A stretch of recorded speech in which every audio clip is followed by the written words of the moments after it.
በዚህ ጊዜ ይመለሳል ብለን ተባሪ እናንተ ክብራችሁ መጠበቅ አለባችሁ ወታደር መሆን አለባችሁ ባያድላችሁ ነው እንጂ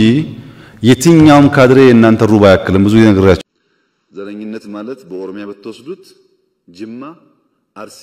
ወለጋ የሚባል በሽታ አለ ወለጋ ብትሄዱ ሆሮ ቀለም የሚባል በሽታ አለ ከወለጋ የመጣ ያቁታል ጅማ ብትሄዱ ከጌራ ከምናምን ከሊሙ የሚባል በሽታ አለ አያልቅም እዛም ጌራ ከተገባ በኋላም አለው ሰው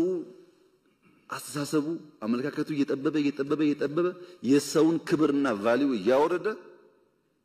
የሰው ክብርና ቫልዩ ደግሞ ሲወርድ እኔም ወርዳለሁ ብሎ ማያስብ እባካችሁን በሰላማዊ መንገድ ገብቶ መነጋገር የሚፈልግ ሰው ካለ ይሄ ሁሉ የሃይማኖት አባት ምን ይሰራል ጎንደር ያለው ሃይማኖት አባት ጎንደር ያለውን ጎጃም ያለውን ወሎ ያለውን ወለጋ ያለው ያስገባ እንነጋገርና እንወያይና በእኛ አቅም ይመለስ ነገር ካለ መልሰን የማይመለስ ካለ ደግሞ ለህዝቡ በሚሰማው መንገድ